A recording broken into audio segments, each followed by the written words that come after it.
Squid Games is a new Netflix original which is getting loads of publicity right now. And the question is, should Christians watch it or even let their children watch it?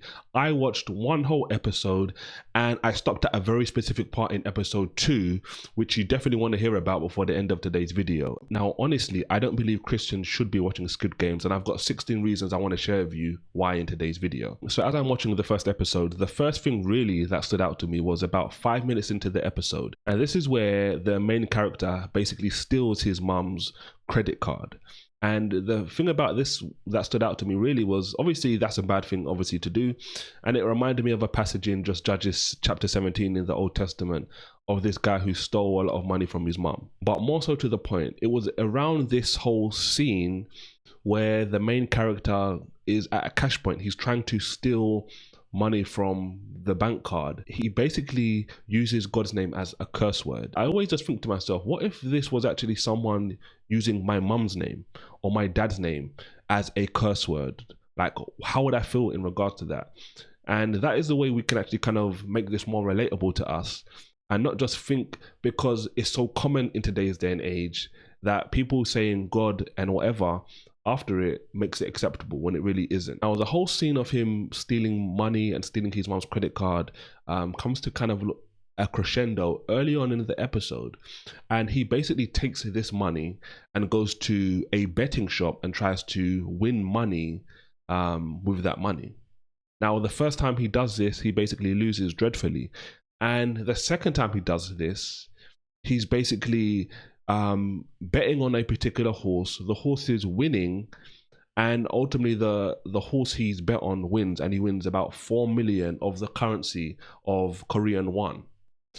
Now, the thing I thought about when I was actually watching this part of the series was, how many people here are going to be rooting on this guy to win here and have ultimately forgotten the evil action he did, stealing his mom's credit card, stealing his mom's money to ultimately get here? If you're the kind of person who would be rooting for this particular individual to succeed in this evil action, that is a problem which we see in the Bible. We can look at 2 verses in Romans chapter 3 verse 7 to 8 where Paul is speaking about this very specific fact. And what is he saying? He says, "But if the truth of God hath abounded through my lie unto his glory, why am I yet also judged as a sinner?" So Paul is basically asking the same question people who may be watching Squid Games are actually going through. Oh, you know what? Come on, I want him to win. I want him to be successful so he can now go and pay back his mum for the money he ultimately stole from her. But what does Paul say? In the very next line he says, "And not as we be slanderously reported, and as some affirm that we say, let us do evil that good may come, whose damnation is just." So the point is, Paul was basically being accused here of doing evil things, and he's ultimately saying, no, that was slanderously reported against him. And people who think, you know what, let's do evil so good may come, their damnation is just. So we should never be rooting on someone who's doing evil because they think something good is ultimately going to come from it. Now, at around 8 minutes and 25 seconds in the episode, he's just won big, right? And he's basically caught on camera, him and one of his associates, they're smoking, right? And that is obviously something which is very detrimental, which really shouldn't be advertised in the bigger scheme of things, but it's their product placement again. Now, we talked about the show using God's name as a curse word previously, right? About 5 minutes into the episode. What a surprise, about 7 minutes later, he basically did it again.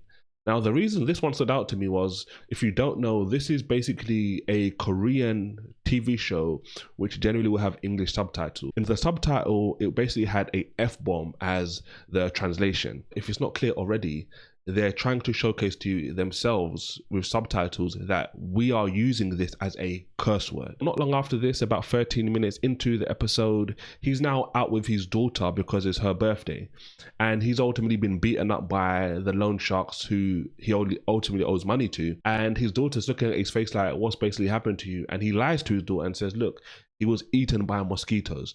Now again, we just talked about this previously with him stealing money and people wanting to root for him to succeed.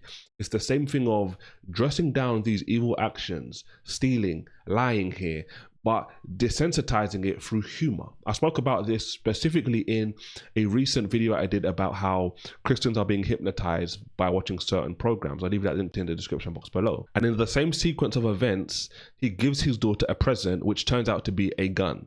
Now, bear in mind, it turns out to be a toy gun, but before that is actually known, they play on the fact that, oh, he's actually giving his daughter a real gun. And he makes this whole speech about, well, you need to be prepared, and ultimately he talks about the war, etc. Now, if lying the first time to his daughter about being bitten by mosquitoes wasn't enough, not long after this, he basically lies to his daughter again about how he's quit smoking. His daughter obviously susses him out and smells his clothes and realizes that he's ultimately lying. But again, he's so flippantly lying in the course of a conversation. It's sad to see that these are the kind of things that people are being programmed with, to think that, you know what, it's okay to lie to your children in certain circumstances, when we as Christians should never be lying at all. Now, it's funny because at 18 minutes into the episode, this is really where, in my opinion, where the narrative really unfolds. This is where we get into like Squid Games proper, so to speak. And wasn't it interesting, before we actually get to that, this individual comes to introduce himself to the main character, and the first thing basically the main character says to him is, I don't believe in Jesus, because they play it out as if this is someone who's coming to try and evangelize to him. So if the 2 times in the episode where God was used as a curse word wasn't enough, they have to find a way to dig at Jesus or dig at evangelism one way, shape or form. And like I said, 18 minutes was really the intro to Squid Games proper. And it's ultimately the thesis of the episode and all of the episodes, which is a TV show about gambling, but not just gambling, right? At 20 minutes and 20 seconds around that part, as they begin to play the game, you realize that it's dressed up in humor. It's basically where the main character is being slapped repeatedly because he continues to lose the game. This is a guy who is gambling because he's in debt, and instead of him to try and make wise decisions, he's going down a deeper rabbit hole and making foolish decisions. Now, at this point, you would think that they couldn't get too much worse, but at 34 minutes, the next thing that stood out to me was they actually show on the episode a man basically beating up a woman. I told my 3-year-old son Amos all the time when he's playing with his 8-year-old sister Anna to be careful, not necessarily to be trying to rough it up and play fight, even though they're playing together. And at 45 minutes into the video, you get another example of them using God as a curse word. So imagine in the conversation you had with someone over 45 minutes, and 3 times in the conversation, the person says your mom's name or your dad's name and then says, damn it. And again, at 46 minutes, something really graphic happens, and that is when multiple people, over 100 people throughout the space of a few minutes, are basically killed in the game.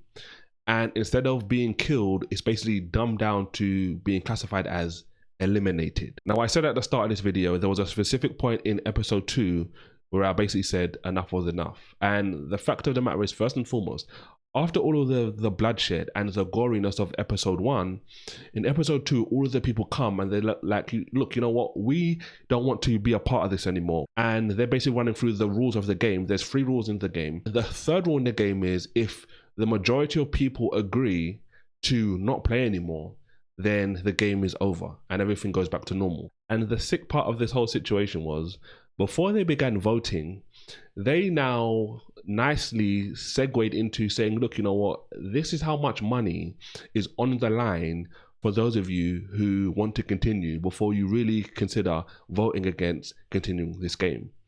They talked about how there was 45 billion won on the line for the winner of this particular game. And they implanted this seed into them before they actually went to the vote. Now, before we talk about the vote, I want to highlight a passage because this was ringing alarm bells in my head as this was actually going on before they even started voting. Now, this is in 1 Timothy chapter 6, verse 10, which was the whole point here, which was about how the Bible says the love of money is the root of all evil, which while some coveted after, they erred from the faith and pierced themselves through with many sorrows. But in verse 11, we're encouraged to flee from these kind of things and to take on godly practices. This is them preying upon people's desire and covetousness in order to desensitize them of all of the wickedness they've actually just shown previously. As that was the whole point. You started seeing people who were complaining and saying, look, you know what, we need to stop. Now thinking about it and actually voting for the game to continue. Now, as the vote was actually continuing here, the vote was about 50-50 at this particular point. At around 9 minutes 26 in the episode, they use God's name as a curse word again. And we live in a world today where our God can be used as a swear word, and we just act like there's nothing wrong with it as Christians. And there's even Christians today who think they can ultimately swear and reveal their body for money, and God has nothing to say about it.